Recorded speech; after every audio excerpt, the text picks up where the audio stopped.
that's very cool.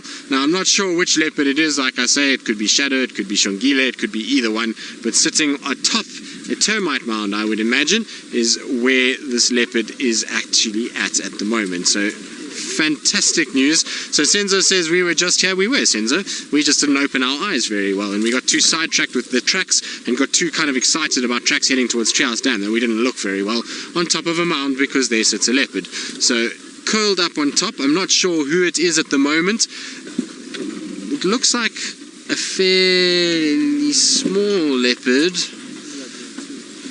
Interesting. I'm not 100% sure who it's going to be, but we'll check out now exactly. As soon as we see the ears, it will be able to tell us. I vote shadow. Lou, you say shongile, and Megan says shadow. I'm going to go with shadow as well. I think shadow is what we've got here. I don't know though. It's going to be interesting. Let's see. Not shadow. I don't. Yes, it is shadow, by the looks of things. So maybe if we just get a shot from there, that will at least give us somewhat of a display of who exactly it is. And sitting on top, pink nose. Yes, it's definitely not shongile, that's for sure. That looks just like shadow to me. So I'm sure that is shadow that's sitting on top there, which is good news. Now, there was track for the cub as well, so maybe the little cub is also around here, and with us settling down, maybe the cub will come back out. I'm not sure how relaxed the cub is these days, but it seems as though it moves around with her and is not too unrelaxed, so hopefully we'll be able to find the cub coming out. The last track I had for the cub was just south of us coming north, so it should be somewhere in this general vicinity. But that's super awesome. Nice. Another female. So we were talking about it yesterday, and we haven't seen too much of the girls. And, well, there's one off the list. And while it's not shongile, it at least is a female leopard, and one that hopefully we will be able to spend the afternoon with. I know the boys are around, but we've really had a lot of time with them, so I'm going to enjoy spending time with Shadow. And there are so many other antelope in this area. There's an impala I can see that is not even 150 meters away, so it'll be good just to spend time with Shadow and see if maybe she's going to go onto the hunt this afternoon and move around. So exciting news. I'm sure a lot of you are happy to see her. So I believe a lot of you are very excited to see a female leopard. I know we saw Tundi last night. Well, I don't know if we can classify seeing her bum and her tail and just paws dangling as seeing Tundi nicely, but this is at least a lot better. She's up on a mound and hopefully will wake up at some point in the afternoon. I'm pretty sure she will. The nice thing for her is that it's overcast, cloudy. She can lie on top of this mound, not have to worry about the sun beating down on her. It looks as though there's a little bit of a bump on that tummy, so it would mean that hopefully she's had a little bit of food, and that means maybe why she went to go and drink is just after eating. They often do go and drink. And remember yesterday, Rex had tracks for a female and cub that had lost their impala kill, and it can only have been Shadow. It was north of where we are now, so it can only have been her, and she must have then lost her kill to hyenas, and maybe this is the after effects of all of that, is that she's still digesting a little bit, and that's why she's so sleepy and out cold and out for the count at this stage. But how wonderful, isn't that really cool? What a wonderful way to start our drive.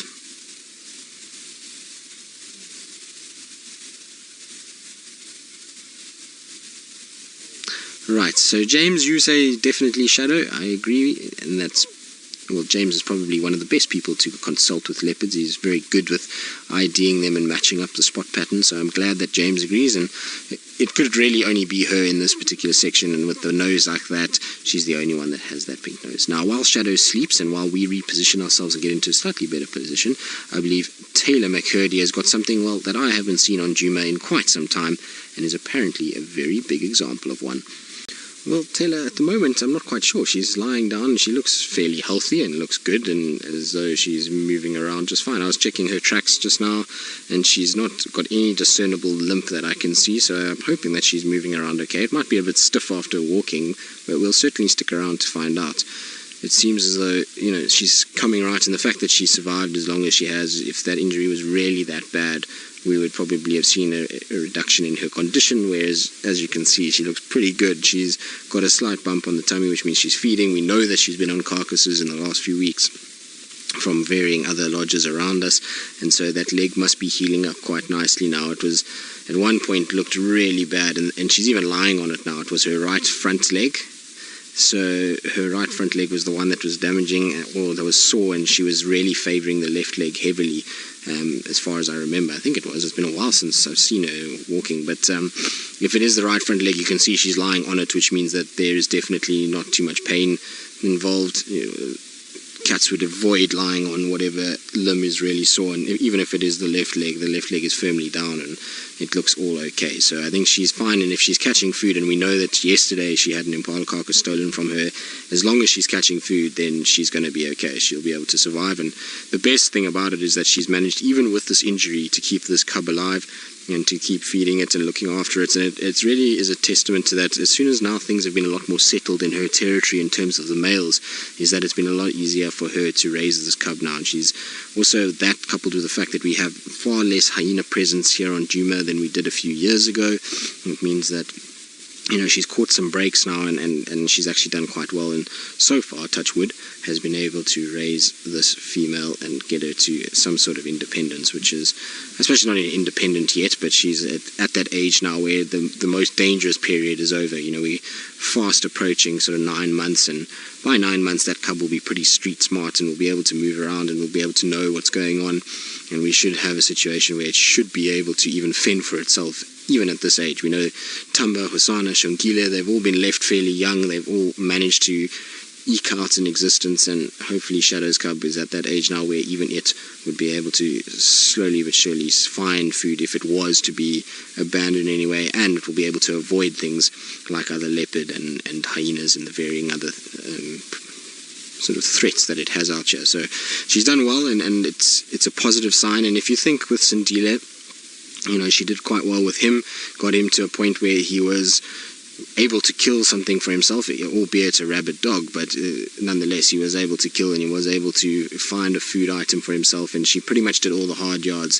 The fact that he survived obviously was because there was intervention, and they treated him for rabies and all of that, but that wasn't really her fault. It wasn't a situation that was natural. A dog should never have been inside here that had rabies, and so at the end of the day, it's not her fault that Sindile caught it and that. So she did well with Sindile, which was the last one, and now this cub that she's got now, she's managed to do quite well with it as well. So getting better. The first little bit of life was not so good in terms of mothering and in terms of cub success rates, but now in the later end of her life, when she's become a bit more experienced, and as things have settled, like I say, now with a very sort of settled pattern of Anderson and Tingana, it means that she's really had the opportunity to be inside the core territory of a male leopard, and that's allowed her then to be a little bit more successful with the cubs that she's had over the last little bit. Obviously she has lost some. I mean, she did lose a litter between Sindile and this cub,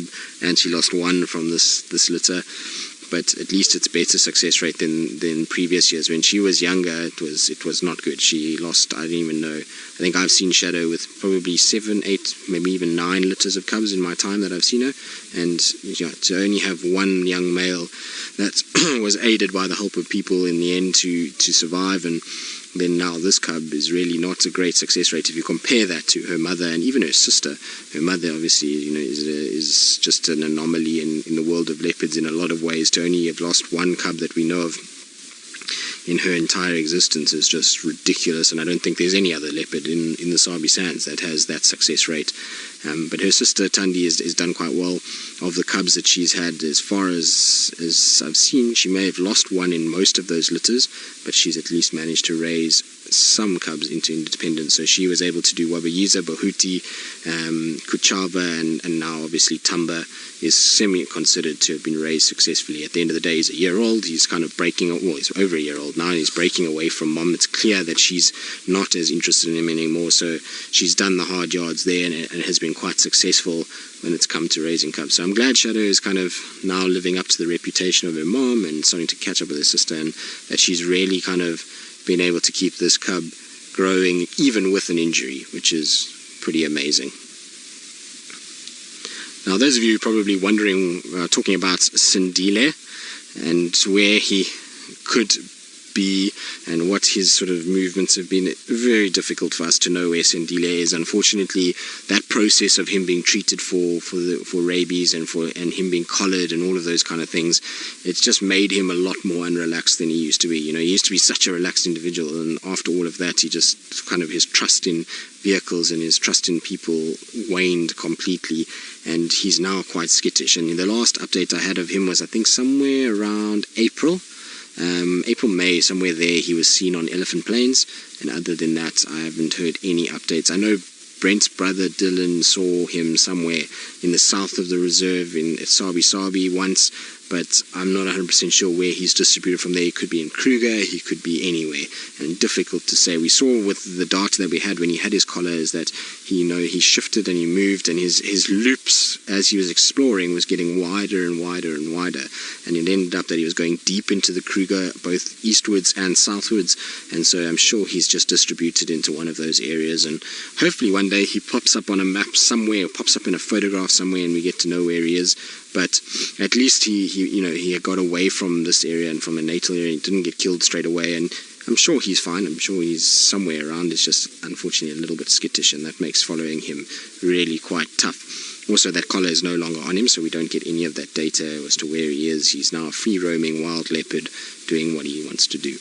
Now, a lot of you are wondering when the cub for Shadow is going to be named. Well, remember, we generally only name these cubs at around a year old.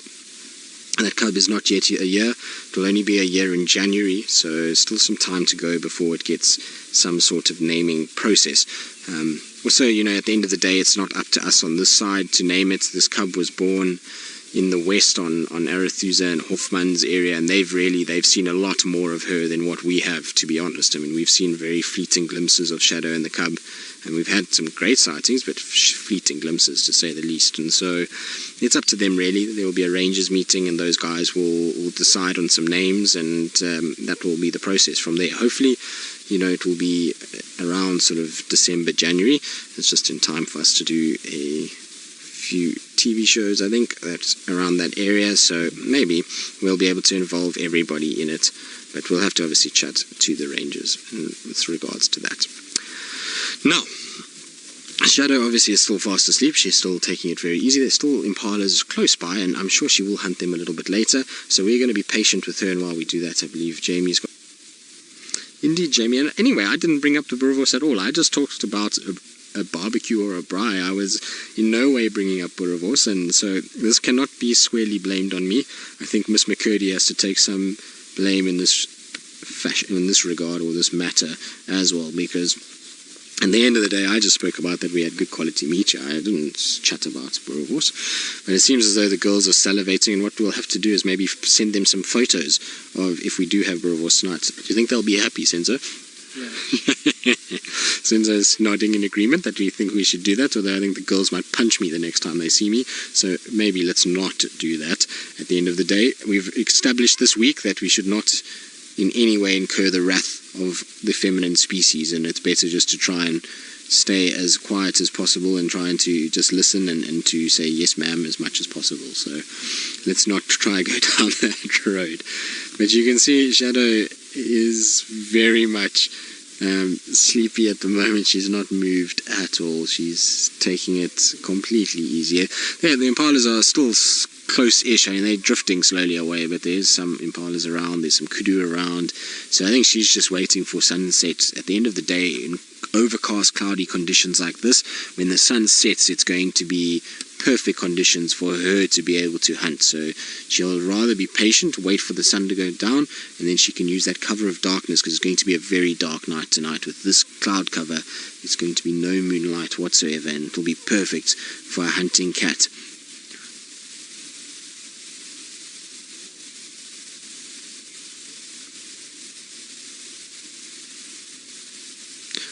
Piper Pancakes, who is a new viewer, welcome to Safari Live, Piper Pancakes. I hope you're enjoying it so far, and you're asking whether or not male and female leopards have different sized territories, or if there's nothing to do with sex and their territory sizes.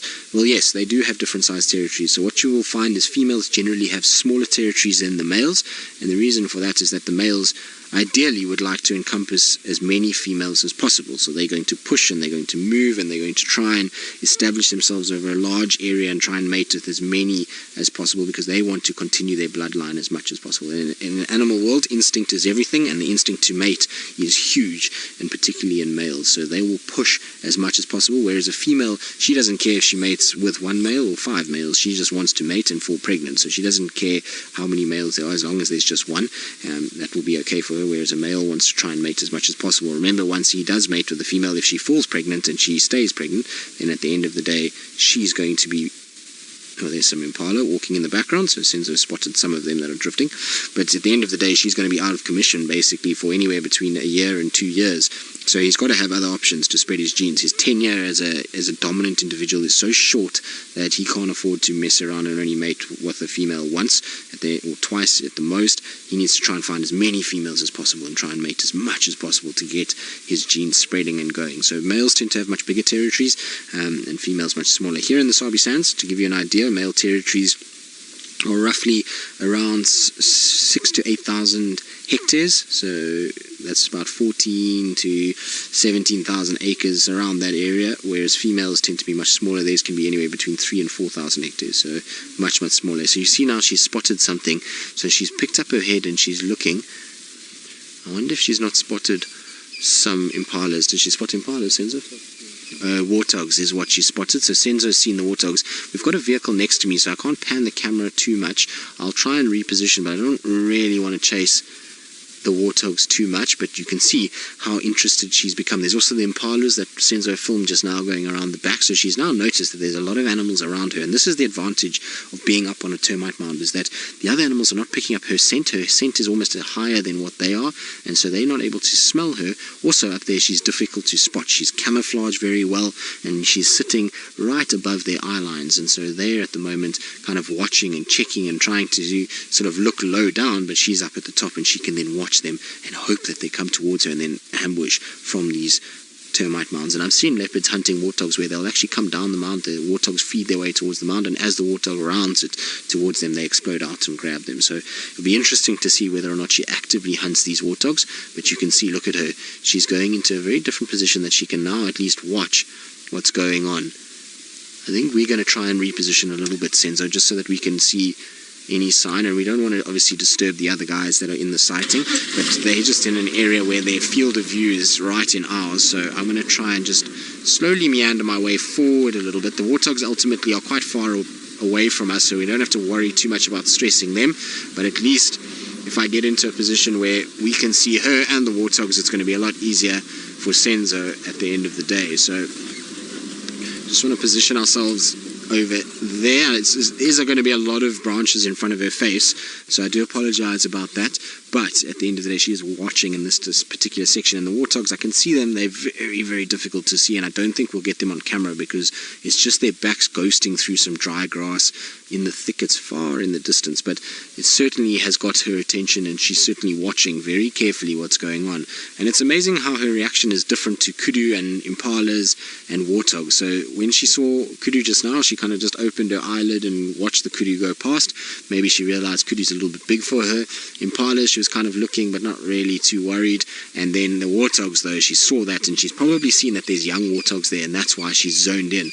The problem is she is going to have to watch out for her impala. The impala is straight on my sort of right side here, so next to that tree, I think it is, somewhere there, one of those trees is an impala. Just behind it, there it is, there, sorry, that big tree. So there's the impala, you can see hiding out back there. So she's going to have to be very careful, because if she moves from there, that impala is going to shout, that's going to send the warthogs going. So her best bet is just to stay nice and patient, sit low and wait for the impalas to move off if she wants to hunt the warthogs, or she must hunt the impalas which are closer to her. So she's got some decisions to make. It's tough to be a leopard sometimes. You've got lots to choose from.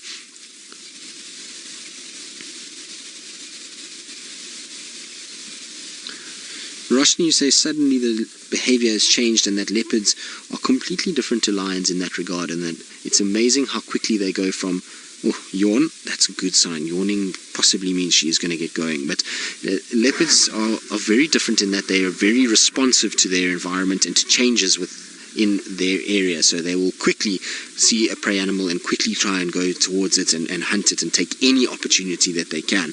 Lions tend to be a little bit more calculating. They tend to watch and observe, and only if it's something that they really know that they can get will they go into a complete hunt mode. So you'll find lions in the Sabi sands, when they see buffalo, that's one thing that does drive them to really hunt quite quickly, whereas anything else is a little bit more of a slower wake up, and then they kind of amble around staring and looking.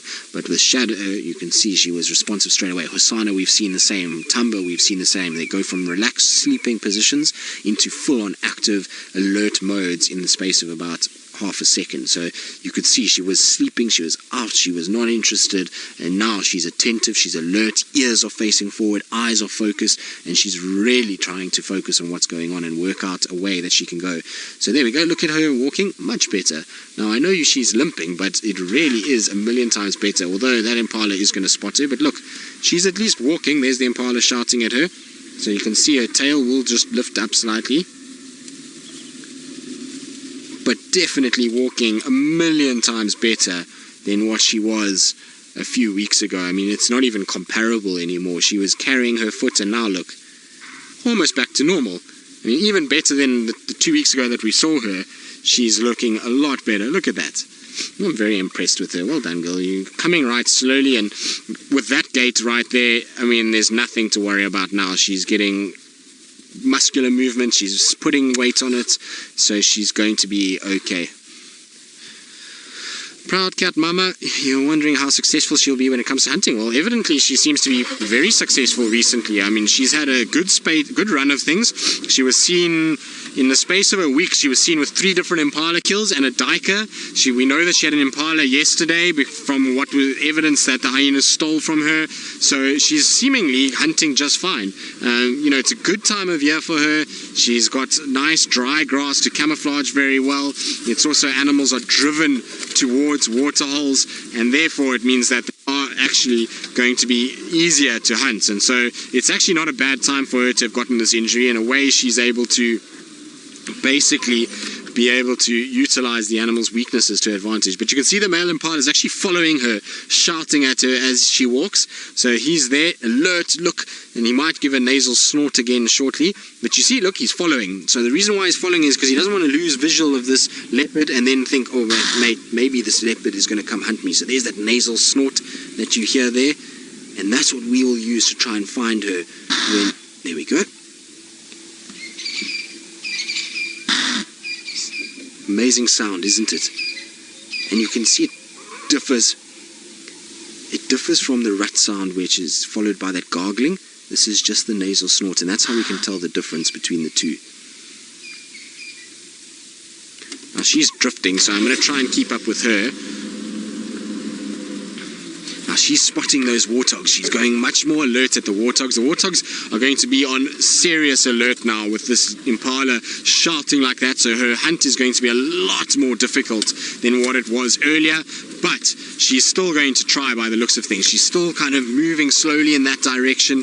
She's still trying to kind of work out a way to find these warthogs. And she stopped there. What she got? She just pounced on something. She missed it. The warthogs went into the mound. You see that? Look at the dust. So she tried to pounce and she missed it. The warthogs were just on the edge there, right on the edge of the hole, and she came from the back and obviously saw them and pounced but missed. So the warthogs went down. There was a big puff of dust as she tried to jump onto them. I think it was a warthog at least. I'm not 100% sure what it was. Maybe a dwarf mongoose. It could have been one of them too. But something definitely went down into that mound. There was dust that sprayed everywhere, and this is where the warthogs were a little bit ago. This is where they were kind of watching from. So I'm pretty sure that's what she went after. Maybe the face of a warthog was sticking out. Look, she's looking down the hole. I'm going to go forward because she's climbing in a little bit. Let's see, what have you got in here? Are you going to start excavating, Shadow? Yes, she's gone in. Look, she's going right in. And look at the dust. So let's see, she might pull something out here. This is going to be really interesting. Look, her tail's in there. There, you see, look, she's struggling. What is in there? Careful, girl. You don't want to get hurt if you go inside there, because you can get a face full of tusk if you're not careful. But she's definitely going deep inside the hole. She's climbing in there, trying to get down towards those warthogs. It must be a piglet that she's going after, because I don't think she would try this with a fully grown adult. but she's definitely trying. Oh, lots of dust in the face, very dusty in a hole like that. What are you after? She's behaving a lot like a male this afternoon, in that males will do this. I've seen Anderson and Tingana both go into mounds like this, or into holes in the ground, and excavate and then pluck warthogs out like champagne corks. You don't see it very often with females, but maybe she's hungry and that's why she decided to try it out. You can see she is a little bit gaunt. So it was interesting though. Did you see how deep she went in? And all it was a little white tail sticking out. You silly girl, you must be covered in dust. You can see she's sneezing now. So a lot of dust in her nose and going down her throat. But how cool was that? Out of nowhere, she just went flying towards a hole. Amazing. And there she goes off into the distance. She's now walking. I wonder, she's obviously hungry, which means she's on the hunt, and hopefully she's going to lead us towards her cub. That's what I'm hoping for, is that we're going to have a situation where she's going to take us towards the cub and we'll get to see the cub. Now you can see the holes that I'm talking about. So these are the kind of holes that the warthogs are going into, and that's what she went down, is something deep like that. And you can see it's almost like a black abyss inside there. So that's obviously what she was trying to go after. But very cool to have seen. It's not something you see very often. So Lou says it was a pangolin. Now the reason why pangolin is on the brain for Lou and for everyone else is because yesterday I had a memory on Facebook, and so for warthogs, are they coming out? There go the warthogs. You see they're running. Look, they're all running out. So Shadow, if you just stayed, my girl, you might have had a chance, but unfortunately they've all run, and that's the end of that for her.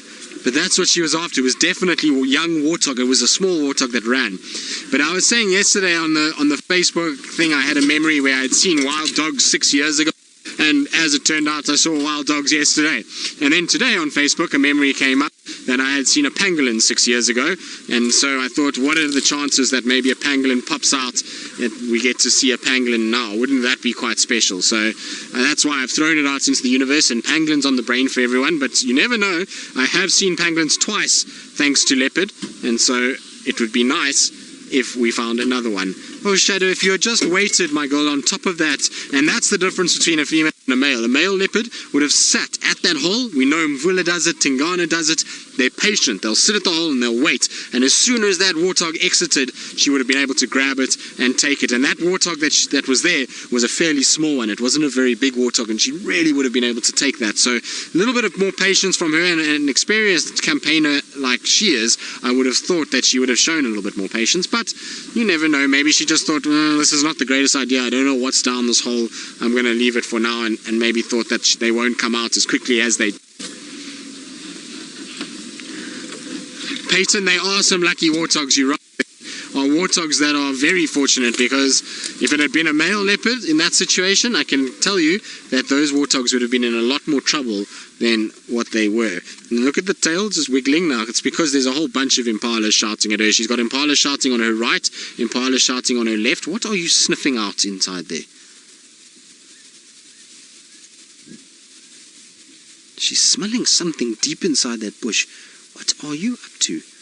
Maybe there's a scrub hare in there or something that she's smelt. I can hear the impalas to my left.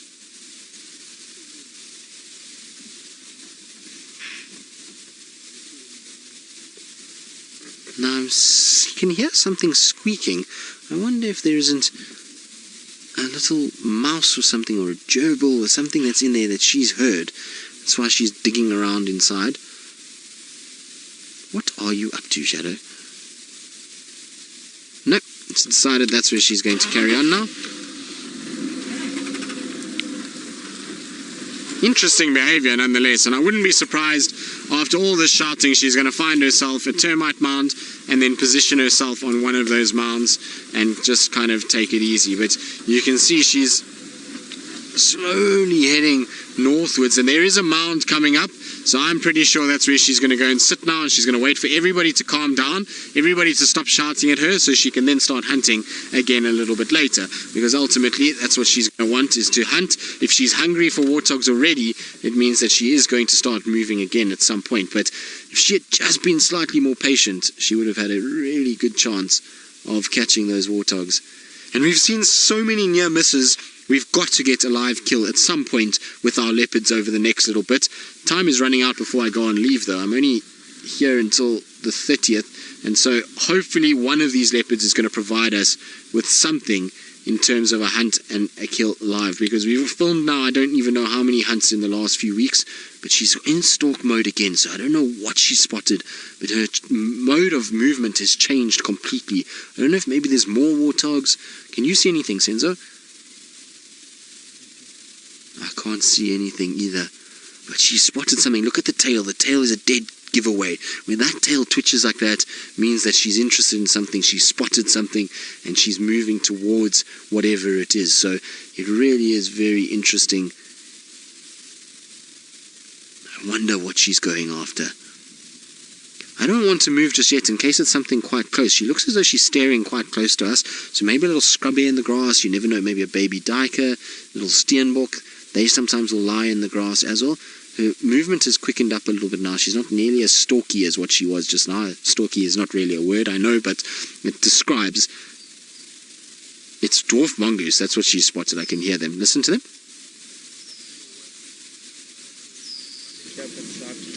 Can you hear them? Her tail's up to tell the dwarf mongoose, stop shouting at me. I understand. But she's hungry. She's stalking everything that's moving at the moment, so she's definitely looking for food. Oh, how's our aerial going to be here?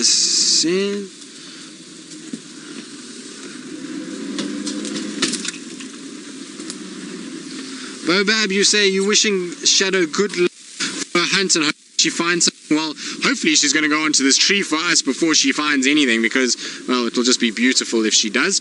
It's a favorite thing for leopards to do. No, she's just going to go past it. Or is she? Come on, up onto the tree for us. No, I don't think so. I think she's going to just stop and sniff around. I was hoping she would climb up the tree a little bit. It's not the best tree for her to climb, but it would have been nice nonetheless. She looks as though she's watching it, and often you'll find leopard and lions and cheetah, all of them will kind of climb up, use that for a bit of advantage point. Let's see, maybe she's sniffing around there. It's almost like she's looking for things that are hiding in the undergrowth. See, she's smelling quite excessively. She's sniffing around. Maybe she's picking up the scent of another individual, or maybe even her cub. It's difficult to say. Sorry, Senzo. No. Again, she's smelling around there. Now, I wonder if she's going to head towards that mound. The mound is coming up, she is walking straight towards it. I'm pretty sure she is going to go up on the mound.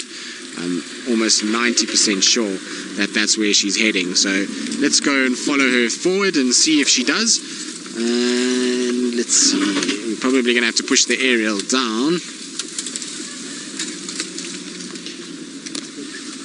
Riti, that white on the tip of her tail most certainly helps to spot her. In fact, that's what we look for more than anything, is that white tip. It helps us a lot. It really is an expressive part of her, and it really does give us an advantage to be able to see her. I often have spotted leopards just by that white tip flicking in the afternoon light or in some reason, so it really is a good way of being able to sort of see her. Now, there's another hole here that she's come towards. I wonder if she isn't going to just have a little sniff around the hole. But there we go. You see, she's looking down into the hole that I was talking about. There we go. Hello, beautiful girl. I'm so impressed with how she's walking, though. She's walking a lot better than what she was, and she's going to be absolutely fine. The way that she's come right since we first saw her with the limp is really a lot better. So she's looking absolutely wonderful, and I love when they carry their tails like this, when it's bent up and slightly high, and she's got a nice fluffy white end to her tail, so it really does catch the light, and it is a beautiful marking. So Riti, it does help us. It contrasts heavily against the environment here, and it's something you can pick up from a long way away. So when they walk like this, often the white tail is how we spot them. Beautiful though, isn't it? We're being spoiled, guys. With the leopards, we have been absolutely spoiled. September has been leopard month for sure. We have had the most ridiculous leopard sightings over September, so we really have been super fortunate in that regard. Now, we gotta wait for these guys just to get around. And their 20-point turn. There we go. Well done, guys. So we're going to just try and take a little bit of a different route, because otherwise we're going to be stuck here for quite some time. So let's get round. Senzo, why are you giggling at me? Senzo's laughing at me because I think Senzo thinks I drive like a maniac. I told him, though, you haven't seen anything.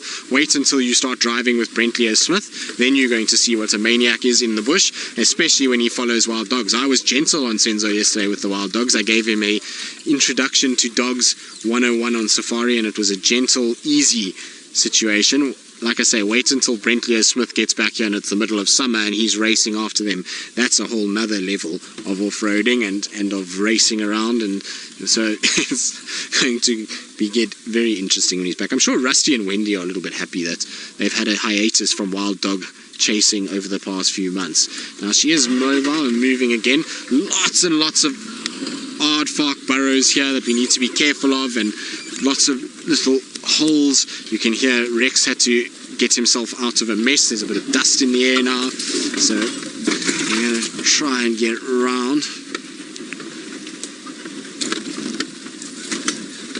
Kathy from Ohio, leopards do make contact calls. They have got two types of calls. Okay, hold on. Senzo has lost, or I've lost a jersey actually on a branch. Senzo, will you grab my jersey? Thank you very much.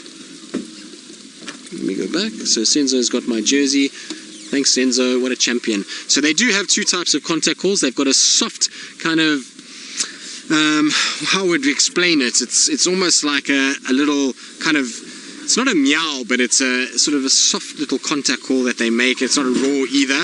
And then they've got what's called a chuff. Now a chuff goes something along the lines of, and that's how they'll call the little cubs, or they'll make this like little cry, much like a cheetah call, when they are just trying to contact the cubs a little bit further away. The chuff is normally used when they can actually see one another and be able to actually talk to one another like that, and they're able to have some sort of visual. The shadow is slowly but surely moving through the golden light, so I'm going to try and keep up with her. I'm going to try and head towards this termite mound that she's heading to, and hopefully she'll go a little bit more stationary there. But while we do that, I believe Jamie is still with her lions, and hopefully they're going to get up and take her. Well, she's on the most glorious termite mound in beautiful afternoon light. The clouds have separated, the sun is coming out a bit, and there she goes. Isn't that just spectacular way to see a leopard up on a tall termite mound? Golden light is probably one of the best ways. Now she's slinking off again. She is heading towards another termite mound, but it gets so dense and so thick in here, it's going to be really very tough to keep up with her, but we are going to try. There's lots of monkey orange as well, so I need to be very careful about the way I do things. There's a steenbok over there. She's not seen it though, unfortunately. She's heading in a different direction, so unfortunately for her there's going to be no steenbok dinner because she's going the wrong way. But I have to be careful with my earpiece in here because this is earpiece danger zone at this stage. It's got lots of monkey orange, which is the perfect recipe for a breakage. So I'm going to have to just watch where I'm driving and pay attention a little bit today. Can't have an... Oh.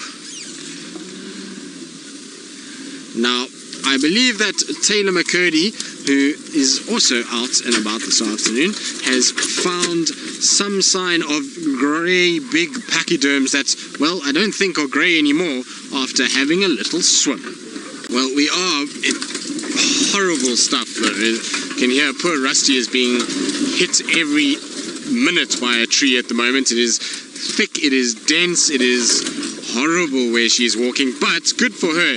Although she keeps walking straight past animals. She's walked past 3 steenbok that I've seen so far, and she just kind of keeps missing them altogether. So I don't know what the story is and why she keeps kind of missing them, but she does, and hopefully she'll kind of spot one eventually and stalk it. But she's now up. Oh, this is going to be nice.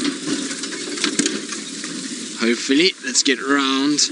We might get a little sunset silhouette is what I'm going to go for here. Oh, sorry, Senzo, that's a big stump. But let's try and get Senzo in line there. How's that, Senzo? So there's the sunset silhouette. It's difficult because the sun is still a little bit high at the moment, but still very, very pretty nonetheless.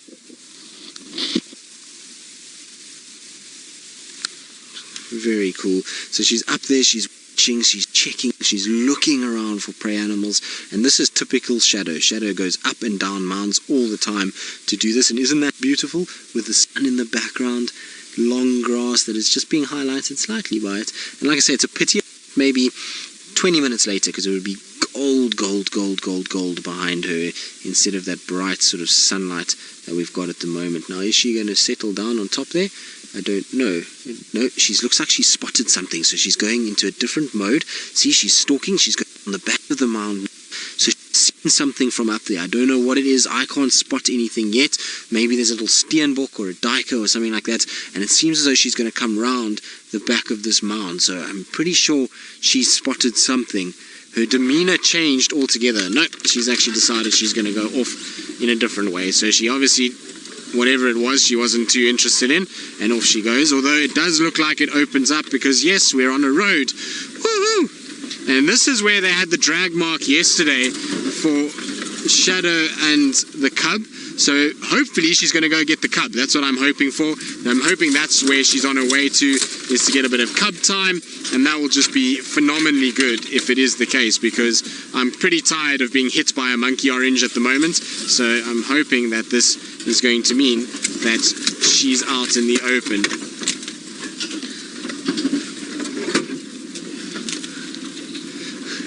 James, you say you wonder if the leopards take bets on who can break my earpiece the quickest. Well, yes, it seems like it. It seems like Tingana, Hosanna have got it down to a fine art at this stage. Shadow is certainly trying her level best this afternoon. She's in serious thicket mode and is pushing straight northward. So if we wondered where Shadow walks around and how she's been moving around in Djuma, today's a very good lesson as to pathways that she's taking and routes that she's following in order to go places, because we've crossed over Philemon's cut line now.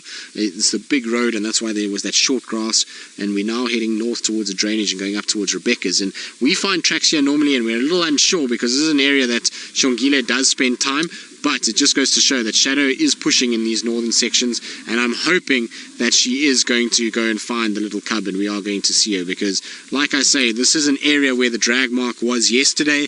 This is where she lost that carcass, and so maybe she went off hunting, left the cub here, and we're going to see her. If we start to see her vocalizing, chuffing, and making small little sort of cries, then we're going to know that the cub is close by, and that's where she's heading. I think that's exactly where we're going, but I might be wrong. I might, of course, be completely misled. She might just be hunting in this general vicinity, but it would just be really strange if she was going into an area where she was yesterday with the cub, with a kill, and she's now not going to go back to her cub. I would find that quite odd, to be honest. Sorry, Senzo, I know it's thick. But there she is, just behind the tree. See, she's just watching what's going on. Again, using some sort of natural step up, if you want to call it, just to get a bit of height, just to see, just to have a look, just to work out what's happening. So this is how she'll go. She'll kind of move through, up onto something, down, up onto something, down, and that's how she'll go. So this is uncommon for her, and I'm hoping one of these or mounds that she gets up, she's going to start that typical little chuff, which is to call the cub. So that's what I'm hoping we're going to see out of her just now. But she's still sniffing everywhere.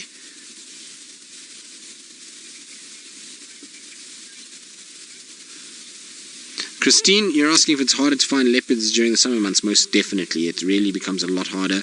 Water is everywhere, which means that the leopards just kill something and they wander off to a little wallow in the middle of these grassy areas, and they don't actually come out onto the roads. Now in the winter, they come onto the roads quite a lot because they are obviously trying to find water, and they go to dams and bigger water sources. So that's how we are able to find them easily. Also, tracking now is easy in amongst this grass. It's sandy, it's dusty, it leaves nice telltale tracks, whereas in summer this all hardens up and becomes a lot harder, a lot more grass, really a lot tougher to find leopards in the summer months. So we must enjoy the sightings we're having now, because as soon as that big rain comes, it becomes a lot more difficult for us to be able to find them and spend nearly as much time and as nicely as what we have today. So there we go, she's just sitting perfectly behind the branches.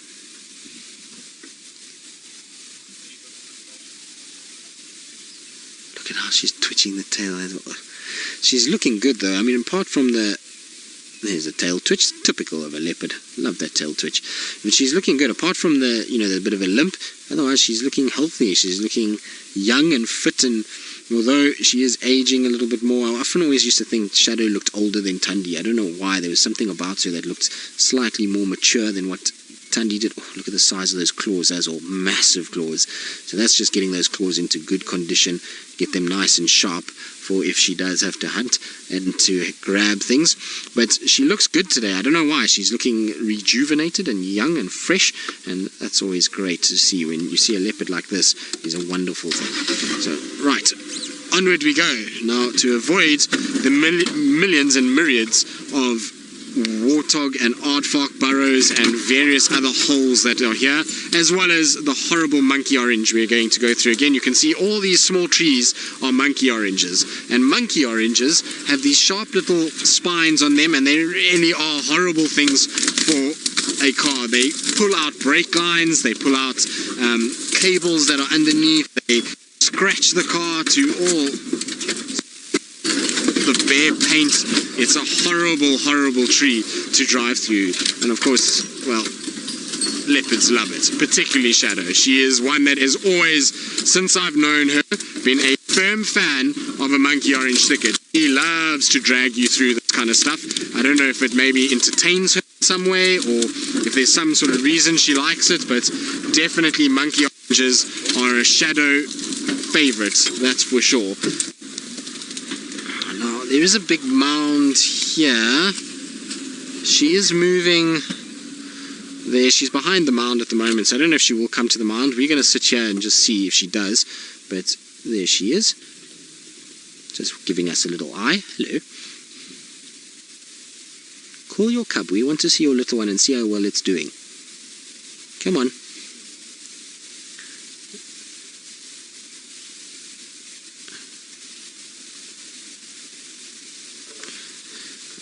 Kathy in Ohio, you were saying ears are pretty tattered. What do I think caused that? Well, Kathy, there's a number of things that have caused that. The biggest culprit is ticks. So as ticks feed off the tips of her ears, she scratches and she bites and she tries to get rid of them, and that then causes the ears to degrade. It happens a lot in older cats. And then the other thing is thorns. So as she's walking through it, imagine when she chases an impala and she runs, and as she kind of rolls with that impala, she rolls through a monkey orange thicket, thorn into the ear, rips a little chunk off. So it happens quite regularly with leopard. They do lose little bits of their ears all the time with that. And then also fighting. Remember, she's fought with hyenas, she's fought with male leopard. When mating, she's fought with female leopards, and so those all will lead to little nicks and cuts and scrapes and little kind of tears out of the ear. Now I'm going to just stay right where I am now, because she's literally going to walk straight towards us. She's heading in a direction that is in line with us. There you go, you can see she's coming. Hopefully she's going to turn just a little bit. No, I was hoping the other way, but she's going to cross behind us instead now. Are you? Yes, you are. You're going to go behind us. Still beautiful either way. It's a wonderful sight to see when you can follow a female leopard around.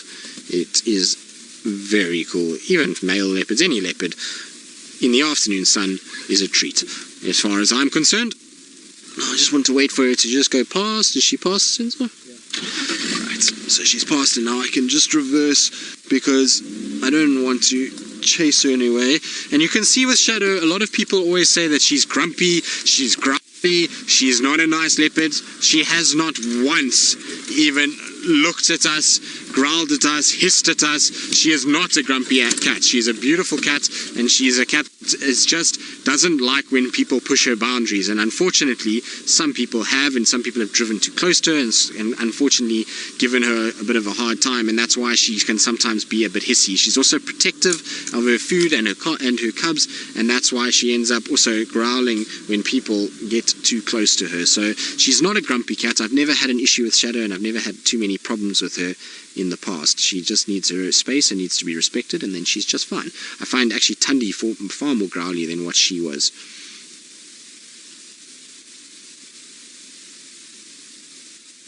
But look at her, she's just stopping. She's heading straight towards a drainage line, which would be a great place to keep a cub. So I'm hoping that's where we're going to head. thick in here though, that's for sure.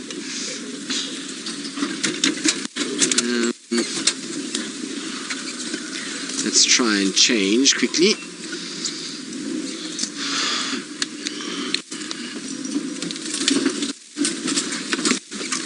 So back up on the fallen over tree she goes. It's been her modus operandi this afternoon.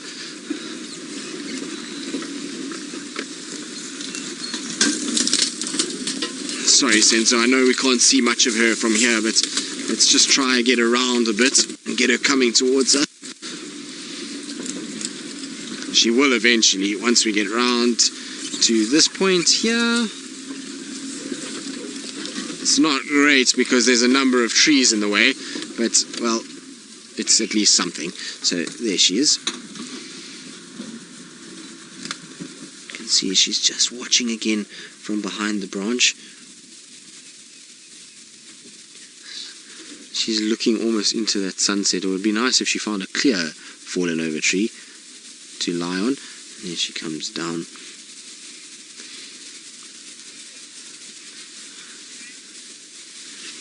Now, Shadow is slowly but surely moving and heading towards this drainage line. Whether or not we're going to be able to follow all that way is anyone's guess. But while we do that, I believe Taylor McCurdy has also got a big cat striding through, well, a little bit more open plains of East Africa. So what's happening, but let's try and see if she stops. There she is. She's on the other side of this drainage, just still walking parallel with us. So I'm going to try and get into a position where I can actually see her and get a nice view of her. Careful, Senzo. Some thorn trees coming up. A few flaky bark acacias in this area that we've got to be a bit careful of. And what about somewhere over here? This should work nicely for you, Senzo. There we go. How's that? That's quite nice. I think we're in a good position now, which is fantastic. She seems to be, though, still pushing quite hard and moving quite quickly, so I don't know if she is going to the cub. Maybe she's just on the hunt, but it would just make sense that this is the tracks for her and her cub yesterday were in this area. She lost a carcass in this area, and that's why I thought maybe she'll call the cub, but she seems to be on a complete hunting mission. She's stopping, she's scanning, she's up, looking, down, up, all the time. So it's interesting behavior that she's displaying at the moment. And you can see why she's hard to find. I mean, in the entire time we've been with her this afternoon, we've crossed one road, and it was for about half a second, and off she went. And she didn't even walk along the road. She literally just went straight across it and off onto the other side. So tracking her, if you're driving along, you've got to be sure that you're going to see her tracks crossing the road, which isn't easy. And so it's tough. It's not an easy thing at all to find her. No, don't go back that way now. Really, Shadow? So it seems as though she's now going to change direction and head back southwards again by the looks of things. I'm going to try and get round.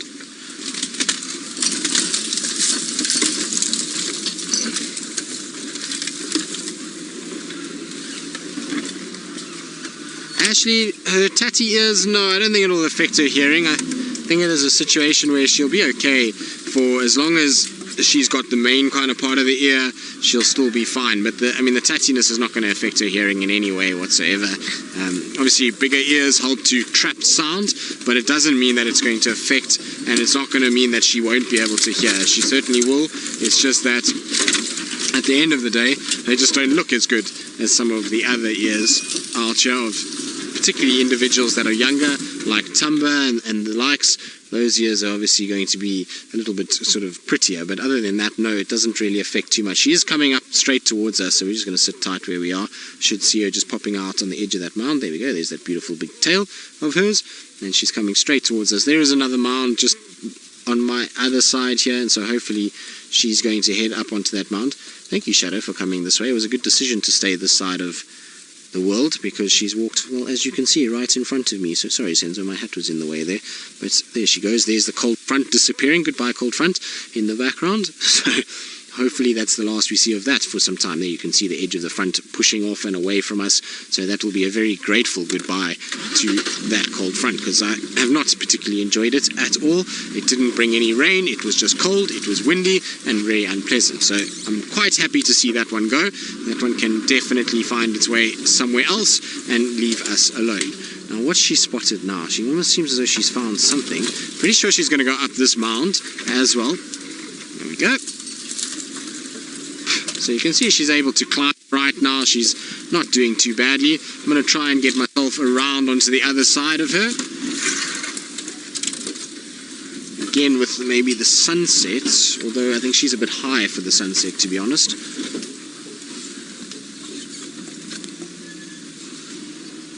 She's stalking something that's in the grass here. I don't see anything, but she's almost looking right at us. Look at that. Look at how she's gone into a different mode. What have you seen? I don't see anything, Shadow, and I'm right here. Where she's looking is literally, it must be a meter away from me in front of the car, but I can't see anything. Super interesting. But look at how she's poised. Look at that front leg just slightly lifted. She's focused. Look, she's just putting the paw down slowly, and she's bent in almost like an S shape, staring straight towards where we are. So I have no idea. I can't see anything. Maybe there's a little Franklin. What's that? Did I see something moving there? No, I can't see anything. But she's definitely watching something that is fairly close by. So what it is, I'm not sure.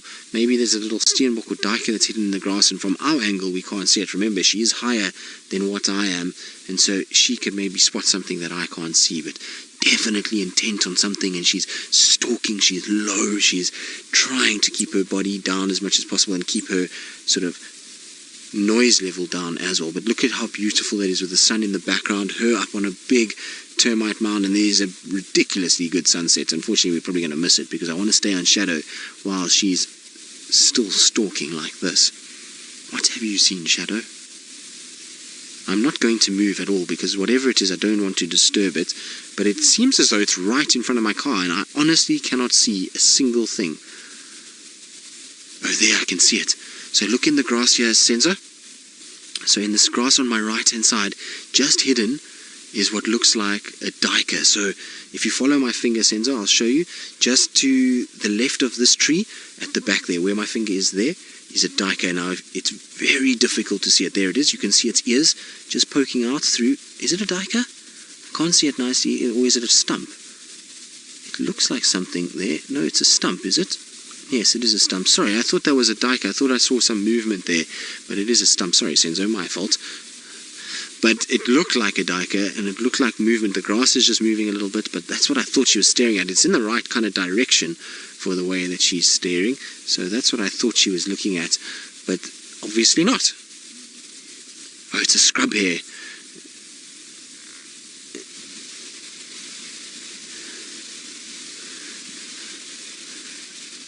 Dryden, you're saying, do you think she's ignoring duikers because they're too fast for her and she's lame at the moment? No. I think it's just a fact that she's just looking for something that's easier to hunt. There's a scrub hare is what she's actually hunting. I can see it now. It's right here next to the tree. So she is hunting a scrub hare, which is on the other side of this thicket. So where she's going now, towards there is where the scrub hare is. So I don't want to move because the scrub hare might bolt if I move. But the scrub hare is just on my right-hand side. Where she's going, she's got to come around now through a tree area, and then the scrub hare was on the other side of that tree. So it's going to be difficult for her to get there, but she is going to go into stalk mode. She's going to go very quietly now, and she's going to have to tiptoe because this rabbit, or scrub hare should I say, not a rabbit, naughty Tristan, is that very aware that something's up. It's alert, its ears are up, it's looking around, and so she's going to have to try and now watch and just move slowly and quietly and sneak her way to a proximity that she can stalk. We saw this with Hosanna the other day,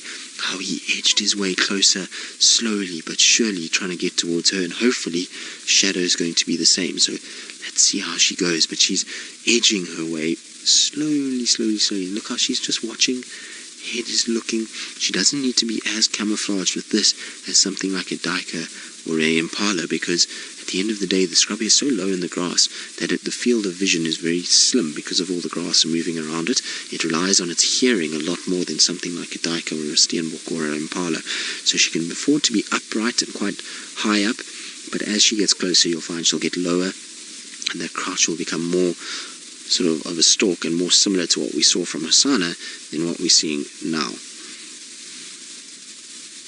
Unfortunately, she is going to go behind a really thick bush in order to get closer. But look at how she's moving that back foot. Gently, slowly, just trying to touch it down, just trying to make as little noise as possible, not to alert the scrub hare to her presence, and she's going to slowly push her way forward and try and get a little closer. The thing about scrub hares is that they do have very good vision, and very good hearing, and their vision's not too bad, particularly as it gets darker. So she's going to just have to be patient and slow and steady, but I'm sure in her lifetime she must have ended a number of different scrub hares' lives, so she'll know the technique, she'll know how to do this and know how to be able to hunt them. So it's going to be interesting just to watch her as she moves around, and I would love to know what her success rate with scrub hares is. I've seen Shadow on at least 9 or 10 different scrub hare kills, so it's obviously something she actively partakes in hunting, and so I would be interested to know just how many she's hunted in her time, and how many, and what her success rate in percentage is between that and maybe something like Duiker or Steenbok or Impala, and maybe that's why she targets them. Maybe she's figured out a much better way of doing things.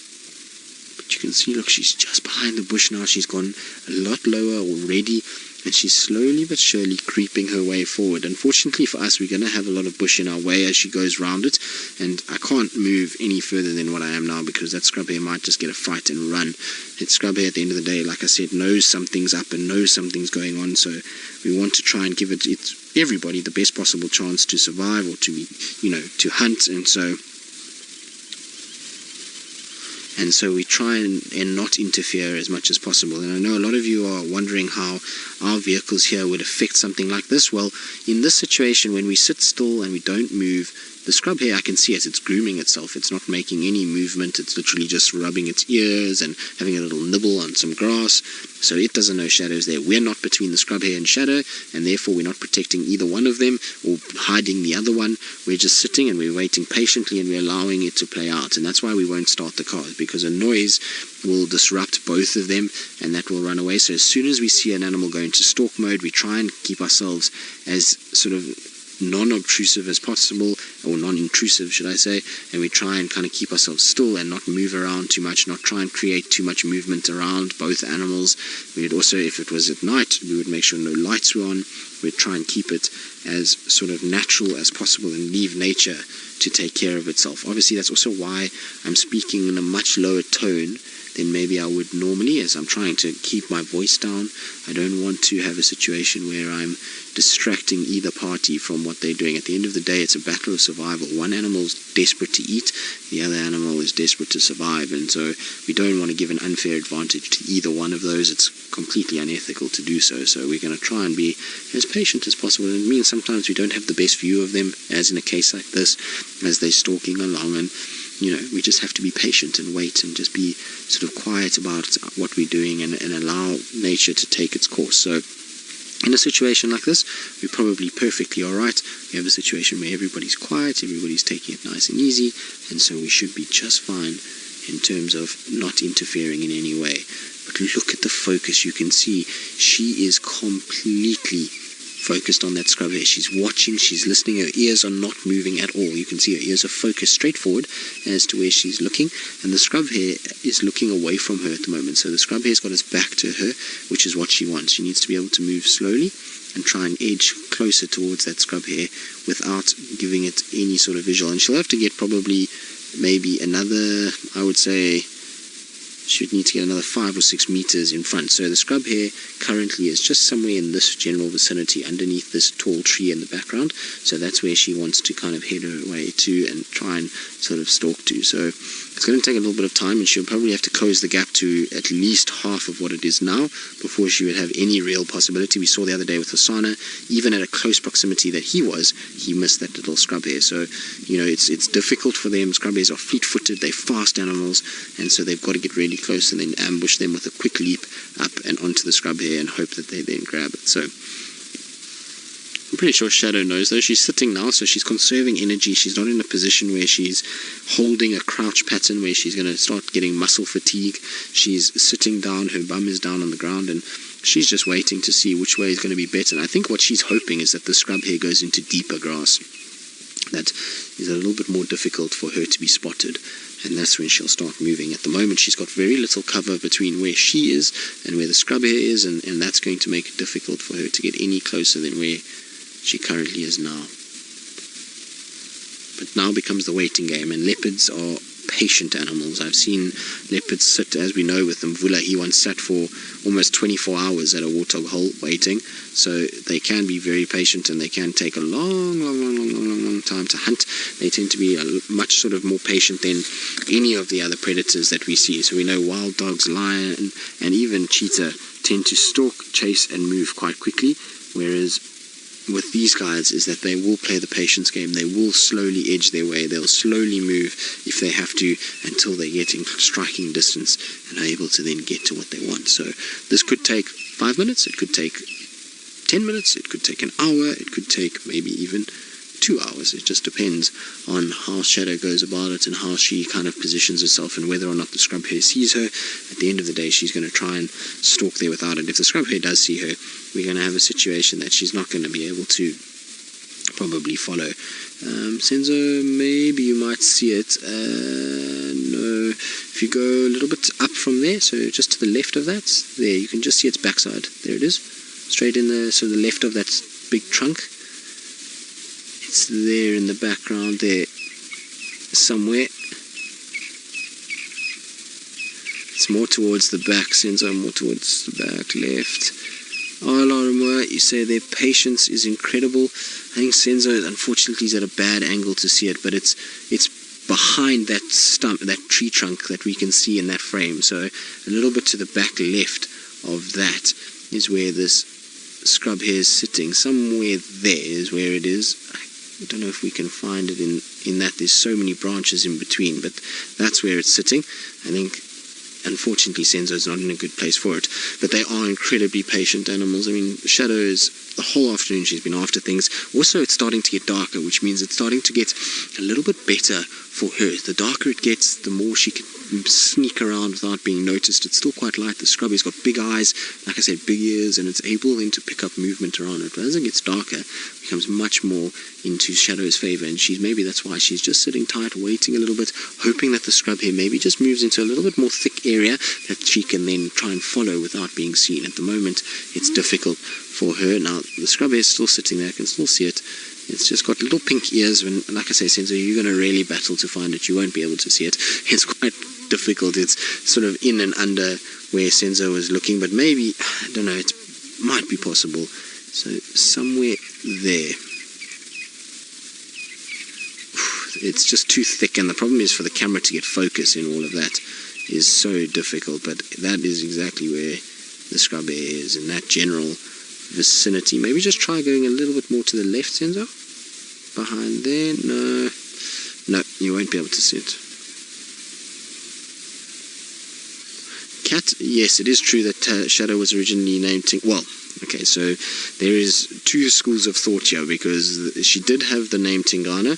It's not that she was originally named it. What happened was, here in the northern part of the reserve, so Djuma, Buffalo Torchwood, those guys, and Cheetah Plains, they named her Tingana and Tandi Siseka, and the guys in the western side, so Arathusa, Elephant Plains, Chitwa, Nkoro, those guys named them Tandi and Shadow, and the reason why is because Siseka was the mother of Salahesh, and so the guys said, well, we've already got a Siseka, we can't have another Siseka, and so they called Tandi, and they moved away from Siseka. Shadow was called Tingana for a while, and then what happened was she was changed. It was accepted that her name must change to Shadow because Tingana, the male, arrived, and then we couldn't have two Tinganas, and so that's kind of how it happened. But the guys up north here referred to them as Tingana and Siseka, and the guys into the west and south of us referred to them as Tandi and Shadow, even from the beginning. So it was just a bit of miscommunication, and that's why things kind of changed. But you can see, look how low she is now. She's down, she's sitting, she's crouching and watching what's going on. She's really got herself as low as possible now, and she's kind of going to have to leopard crawl her way, as we saw with Hosanna the other day. So for those of you that missed it, leopards have a little bit of a floating collarbone, which means that they can push their whole body down and just their legs will stay up, and they can then scrape their body along as they kind of crawl their way forward. And that's where leopard crawl comes from. As people, we know the word leopard crawl, and that's where it comes from. And they'll try and kind of keep their body down as low as possible and then just slink their way, almost slithering, if you want to call it that, towards this scrub hare. But she is as low as she possibly can be. Although she's gone into a bit more of a relaxed position now, she doesn't look as though she's got her paws too far forward. It does look like her eyes are even closing as well. Shadow, are you falling asleep while watching a scrub hare? Really? No, there we go. She's attentive again. Scrub hare is still sitting exactly in the same place. It really hasn't moved at all. So it's still in that exact area. And if the scrub hare moves, she'll be able to pick it up from this distance with her ears. Also, we know she spotted it as soon as she came over that mound. She saw that scrub hare in about 2 seconds. It didn't take her long to spot it, so I'm pretty sure she can still see it. But you might find that she does just take a bit of a rest, and as soon as the scrub hare moves, she then moves as well. Now, see the scrub hare is feeding now. It's just starting to kind of feed and groom itself, and that's maybe why she's perked herself up a little bit and become a lot more attentive.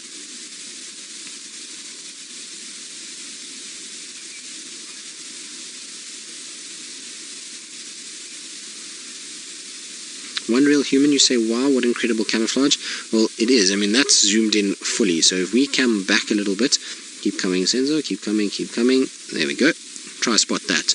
That is really not easy to see at all. Her spotted coat in amongst thicket like that is pretty much invisible. You really don't see much of a leopard in that image at all. I certainly can't on my little monitor. I don't know about you guys at home on your screens, but I don't see very much at all. So their camouflage is absolutely unbelievable, and it's why we often drive past leopards. Like I say, it's common for us to miss them completely, and if their tail isn't up or they're not head up and they're crouching down, you can bet that you can miss a leopard a lot of times. So it's an incredible camouflage, and one that has to be the case, because ultimately, remember, they are ambush predators, and if they don't have camouflage, there's very little chance that they're going to get the food that they need. They don't have the speed that you'll see of something like a cheetah or a lion. Even they're slower than lions or wild dogs, and so they've got to be able to really get close, and to get close you've got to be able to conceal yourself in plain sight. And so that's why a leopard's camouflage is as good as it is, and why they're able to blend the way that they are.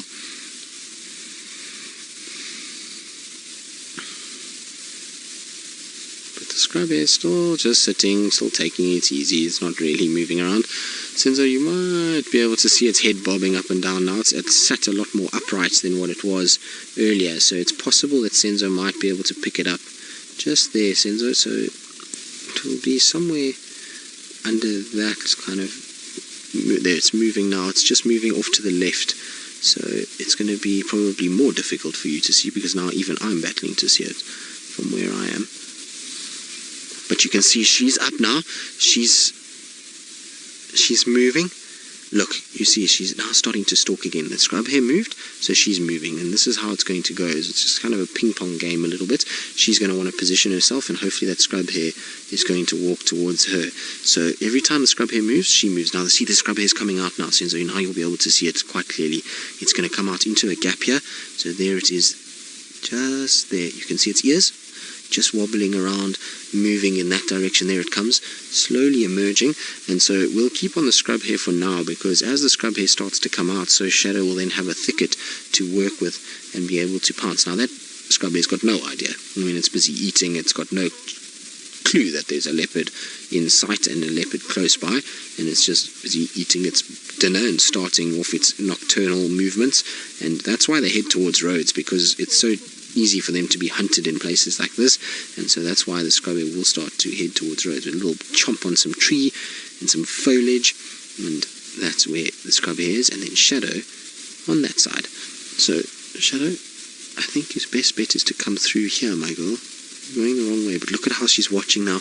She's trying to see over the grass. Where's this little scrub hare gone? And she's now trying to work her way around and get a little bit closer towards the back, and you see how she's trying to hunt from behind the scrub hare. She's trying to move her way around, get in behind where the back end of the scrub hare is, and slowly but surely move her way forward.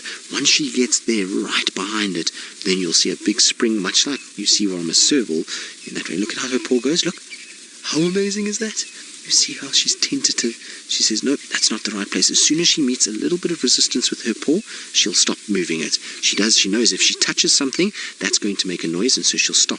The scrub hare is still right where it was. It hasn't moved too much. It's a little bit more in the open now and sitting out. So there we go. There's the scrub hare, a little bit more out in the open. Better for us. And Judy, you saying, take your time, Shadow. No need to rush. Exactly. There isn't any need to rush. We've still got lots of time. And so I'm pretty sure Shadow can just slowly meander her way closer, work her way closer, and if she can just get into this thicket, maybe that scrub hare will even feed straight towards her, and she'll be able to then hunt it from there. So she's just kind of working out which way she needs to go, and she's a little bit undecided. She keeps kind of putting a foot forward, and then she takes it back again. I think she's trying to see if maybe the scrub hare moves in a different way, that she can then cut it off somewhere and lie and wait for it, and hopefully the scrub hare then comes right towards her. That would be ideal, obviously, for her situation, is if the scrub hare walked right into her direction. You can see she's just watching and seeing and working out which way she's going to go. It's impressive, though, that the patience that they exercise.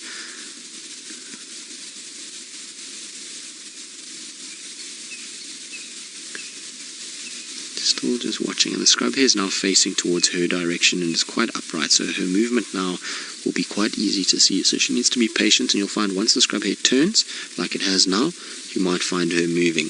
So you see, the scrub hare turned and his back is to Shadow now, so she can now start to think about moving. Look at the tail starting to twitch. Don't let your tail give you away. Sometimes it's almost like the tail is too excited for the body, and it gives a leopard away. It kind of starts twitching long before it should be twitching, and they get seen. So Shadow, you'll have to control your little tail. And there's the scrub hare. You can see he's feeding quite upright and facing a little bit towards Shadow. That's why she'll have stopped again.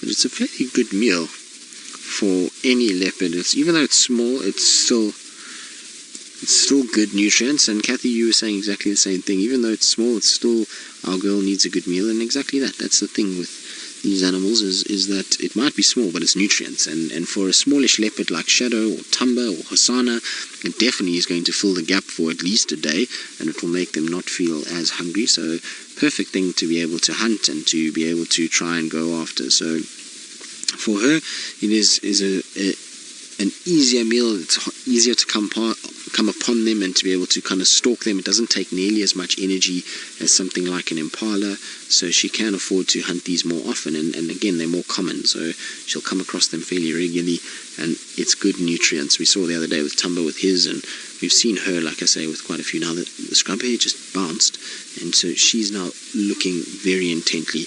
I still think her best bet is to come between us in this thicket, through this little thicket, and sit on that left side of this tree and hope that the scrub hare starts moving. But the scrub hare's now gone into long grass, so I think Shadow's going to make a move now. I don't think she's going to stay where she is for too much longer. You can see she's still watching.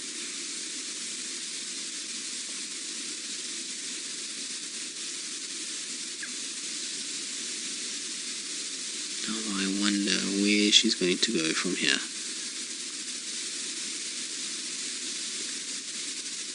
On the edge of your seat stuff. It's amazing just to watch the calculated nature of a leopard, and how it sits and watches and plans to execute the way that it's going to move.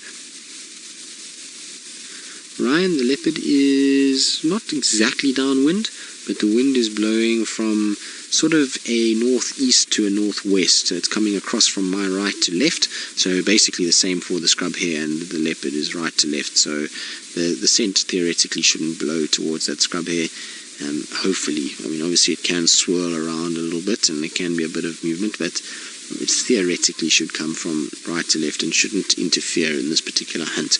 I've lost the scrub hare completely now. I can't see it anymore. It's drifted into that very long grass patch. Can you see it still, Senzo? Okay, so it's in the long grass patch now, which I can't see, but I think Shadow's best bet is to come back towards us and then snake her way through this thicket and get herself into a position where she can then go towards that long grass, or she could just decide to go that way. Still think her best bet is this way, but anyway, there she goes. She's just going to ghost her way along, and I can promise you, sitting here, that there is not a single sound being made by this leopard. I have not heard her. I have not heard her walking. She is silent, silent, silent, silent. I can hear the scrub hare more than I can hear Shadow, even though Shadow is way bigger than what that scrub hare is. It is absolutely amazing how silent they are when they want to be, and how they just stalk slowly and quietly through these areas. You'd think thick bush like this, if I walk here, I'll make a lot of noise. You'll hear me easily, or anybody that walks here, but her is nothing that you pick up. I've even followed lions through places like this, and they make a lot more noise, but leopard, they are silent animals when they move. It's amazing actually to hear how quiet they are. I'm not sure she's going the right way, to be honest. I think she's heading completely the wrong direction, unfortunately, because she's taking herself into a more open patch. I suppose I can't really see what's behind this tree. Maybe she can see a path that I can't, that is far more concealed, but to me, where we are now seems to be a lot better. Or even use the termite mound that we've got on our left hand side, and you stalk along that termite mound towards the scrub area would seem to me to be a better way of doing things. But then again, I'm not a leopard. I've never hunted a scrub hare, and so I might be completely wrong. She seems as though she's now wandering off a little bit.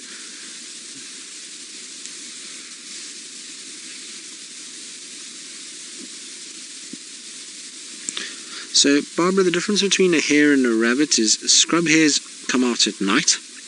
So they are animals that spend their time out at night, longer ears, longer legs, give birth to young that are able to move around straight away, and they give birth to them in basically dusty little hollows under a tree, whereas a rabbit, diurnal, shorter ears, shorter legs, hops rather than runs, and spends its time in a burrow where it will give birth to young that is not able to move around and is very reliant on its parents. So slightly different in the way that those two animals work.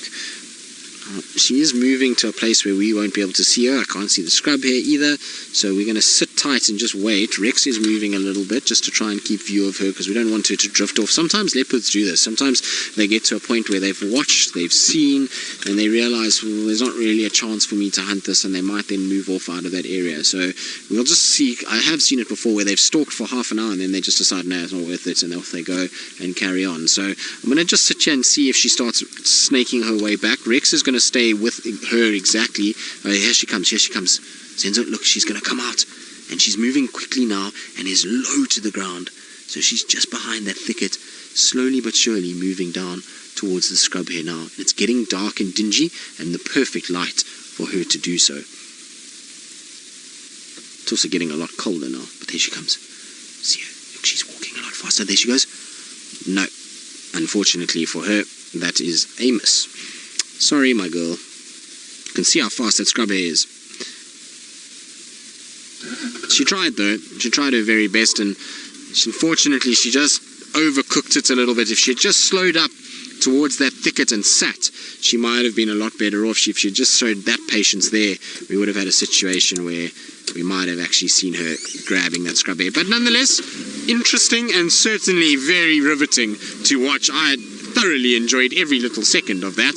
I hope all of you did as well. But now we carry on our patrolling mission. It seems as though she's not heading towards a cub, given that she is starting to kind of stalk everything that she can, and so, well, I think we're going to be carried a long way now and carrying on the hunting that she's going to be doing.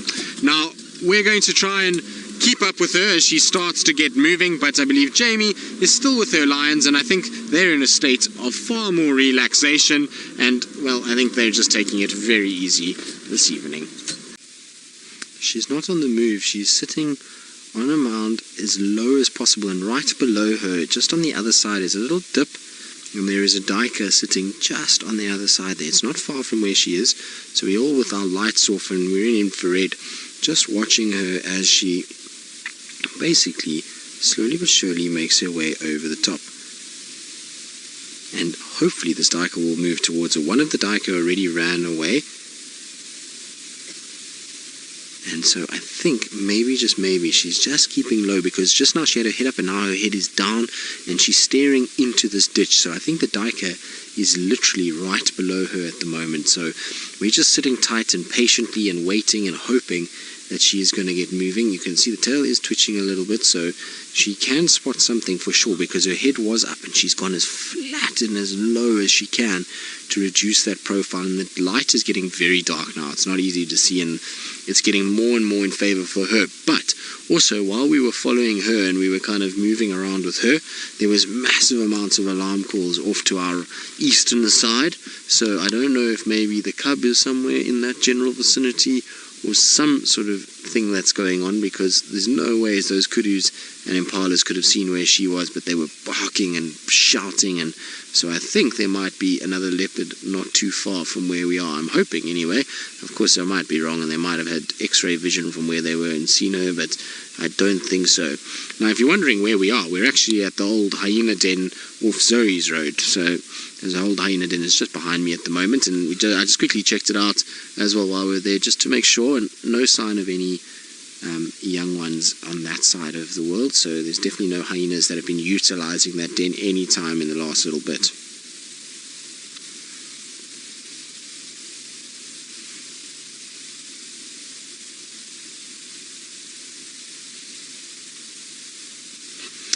Priya, who's 11 years old and a new viewer to Safari Live. Hello Priya, and welcome to the biggest safari vehicle in the world. I hope that you're going to enjoy your time with us, and I hope that you will ask lots and lots and lots of questions as you watch the animals of Africa and you learn about them. Now, you were asking, what is the difference between a cheetah and a leopard, and how do I know that this is a leopard? Well, basically, the easiest way to start with, and just because we can see from the back like this, is if you look at its coat, you see that the spots on this leopard look as though the spots have exploded. So there's like a middle section and then exploded little spots on the outside. Now, if you had something like a cheetah, the spots would be round like that and solid black. There wouldn't be any light color in the middle of that spot, so it would be solid and lots of little dots, and almost looks like polka dots all over it. Then you would also find that the cheetah is much longer, with a long tail that is flattened towards the end, and the cheetah would stand a lot taller and would have a smaller head with black lines that come past its face, where the leopard doesn't. The leopard has white underneath its eyes and is shorter and stockier and is built for power, whereas the cheetah is built for speed. Now, we're going to try and keep up with her and see where she's gone, if she's gone into this drainage section. She seems to have just disappeared down below here, so I just want to quickly shoot off to my right-hand side where I can at least see down into that area. Rex is going to go around the other side so he can keep hold of her from there, and hopefully between the two of us we'll be able to keep where she's gone.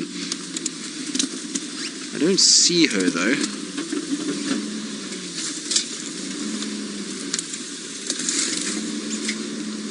Do you see her, Senzo? So I'm just trying to spot her from here, but she seems as though she must have gone down into this general vicinity, because I can't spot her at all. The guys are going to check around that side, and I'm looking from here. Nothing that I can see. Senzo, let's go a little bit to the left here. It's not an easy place. I can't cross here. It's too steep for me to cross here, so I'll have to go to the left a little bit. I don't know if they've spotted her on that side. Maybe they have. Maybe she's already moving on the other side. I think she is already that side. So let's go round and get onto the other side. Yes, there I can see her. She's moving around on the other side there already. So let's go round. Careful there, Senzo. There's a tree behind us. So we don't want to take Senzo's head off. I ideally like to keep my cameramen with heads. It is more sort of advisable and definitely more useful to have a cameraman with a head on his shoulders. Right.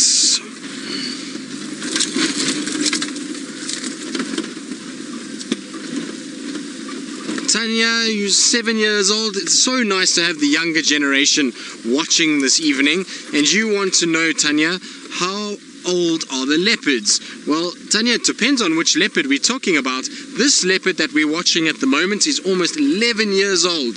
So it's getting older for a leopard, because the leopards only live normally to about out in the wild, a female leopard anywhere between sort of 14 years and 18 years, sometimes a little bit more, sometimes a little bit less, but that's normally how much they live for. This leopard, though, she's 11 years old and hopefully will live a long life still. So there she is, just sitting in the road and is slowly heading towards us, so we're going to just stay with her.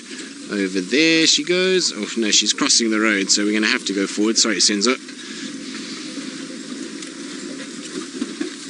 No, there she goes, into the bush again. I was hoping she would come down the road, but she's obviously deciding that she wants to go this way. Now, if she heads north and starts heading up towards the DRC, Henny already made a comment saying that she should head to the DRC for dinner because, well, there'll be lots of meat in that area, so that would be quite nice. Now there's going to be a car that's going to go past, unfortunately, and block our view, which is not ideal, so that's why my lights are all off.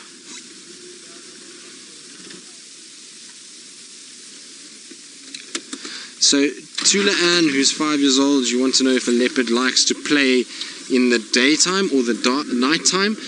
Well, Tula Ann, generally leopards will like to move around more in the dark, so that's when they like to kind of move around more, is in the dark.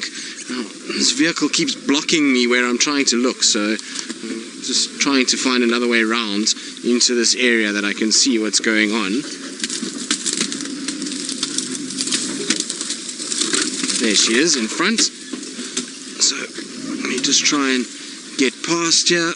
There we go. So they prefer nighttime, Tula Ann, and the reason why they like nighttime is because they have very good eyesight at night, and that means that they can see like we do during the day. So it's easy for them to see at night, and on top of that, it's much easier for them to hunt at night. So they like to move around in the evening, and they like to go to bed very, very late. Sometimes they only go to bed in the next morning before the sun comes up. So they are all-nighters sometimes, but they like it because it's easier for them to be able to find food and also to stay hidden and not be seen by all the other animals that we see out here that are wanting to spot leopards and try and stay away from leopards. Because remember, leopard is a predator, so it's a meat eater, and it eats lots of meat, and it eats all the other animals out here, like the impalas and the duikers and the steenbok. So those animals like to avoid leopards as much as possible, but at night it's very difficult to see them, and that's why they like to move at night. So there we go, she's just moving straight ahead of us now, which is nice. Just got to avoid all the elephant diggings that are around. And we're going Shadow's typical route now. We're about to hit Zoe's Road and heading towards the Balanites, the big Balanites that is famous because Brent fell out of it. So Brent's Balanites is where we're heading to. She's just stopped now, you can see, in this little thicket, and is just watching around for a bit, which is quite nice to have a sort of moment of peace with Shadow, because she's been up and down all over the show the last little bit, and it's really been quite difficult to follow her and to try and keep up with her. And as I say that, off she goes again.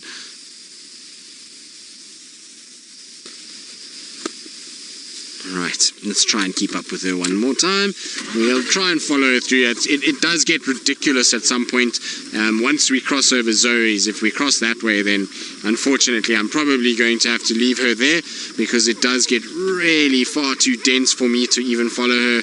And we've put Rusty through such a lot this evening already that I don't really want to push it too much further. You can see, look at the wall of trees that are starting to appear, and so it does get really dense once we go over Zoe's Road and start heading westwards towards Impala Plains side. So I'll try and keep up with her as long as I can, but in the night it also gets a lot harder.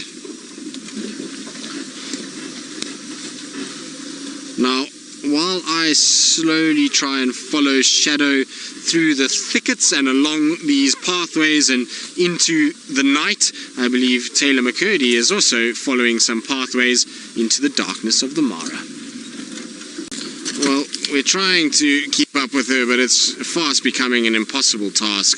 So I'm trying my level best to stay with her through this, well, I don't even know what to call it, mess that is bush willows, terminalias, zebra woods and monkey oranges. It's unpleasant to say the least. And so I think as soon as I can find a road, I'm going to try and get to it. We've crossed Zoe's already. I was trying to stay with her just for the last little bit of show, but I honestly think that it's getting to a point now where I'm going to have to call it, because, well, as you can see, look at this. This is not fun at night, and it's much harder at night to see stumps and to see holes and all kinds of things, and I really don't want to damage Rusty at the moment. We have our cars and we've got to keep them in good condition, so she's now going to cross over back south towards Gari Repeater, and so I'm going to leave her here as she goes over the road, because she's now heading basically back the way we came, and I'm not going back through all of that with her again. So we're just going to get one last view of her as she disappears off into the thickets. She's just straight behind there, and so she's slowly but surely heading in that direction and southwards, like I say, towards the Gari Repeater and past the Torchwood. But once she goes in there, I'm going to leave her be and let her carry on. I think we've followed her enough this afternoon. We've certainly been entertained. She's taken us on hunting the whole afternoon. We've been spoilt.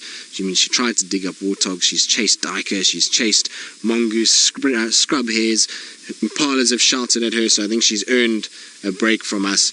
And let's let her just slink off into the darkness. But what a treat it's been to follow her as long as we have today. So, I just want to see something. It's almost like she spotted something, and I just want to check. Now, there is something that I can see just in the distance there. I don't know what it is. So, it looks like there might be something up ahead of her, some prey item that she's busy stalking all of a sudden again. I'm trying to see underneath the bush and trying to get some sort of view of what it is, but I can't see nicely. It looks quite low to the ground, so maybe something like a duiker or a steenbok that she's heading towards. Can you still see her? Sensor, yes, you can still see her, but see, she's stopping and ghosting through the grass, kind of keeping quite low again. So there's definitely something in front of her that she's busy stalking. I'm not 100% sure what it is, but look, you see how she's slinking a little bit lower, and I'm not going to disturb her. If I go crunching through here, I'm going to chase whatever that was. I can hear a red-crested Quran calling as well, so I think what I'm going to do is rather just let Shadow go off on her own little mission into the darkness, and I'm going to leave her there, and hopefully I'll come back here tomorrow and there will be some sort of sign of her with a kill. That would be the ideal situation, but whether or not that's going to happen, of course, well, it'll all be up to Shadow. We've left her to do her thing. It's cloudy, it's overcast, so it's a dark night, and that means the perfect conditions for a leopard to hunt in, and so I wish her the best. Unfortunately, though, I can't move around in any of that stuff, and all I'm doing is going to inhibit her ability to catch food if I do, because at the end of the day, when we're moving around in places like this at night, I can't see very far at all. So I don't have a situation where I can see like I could during the day, and I can spot prey items from far afield and stop and give her the space she needs. So all I'm going to do is just ruin her hunt. I'm going to just chase animals left, right and center, because I have to keep her in much closer proximity than I would during the day, and that's only just going to lead to her not being able to hunt, and I don't want to do that at all. So I'm going to rather just let her carry on and move through it.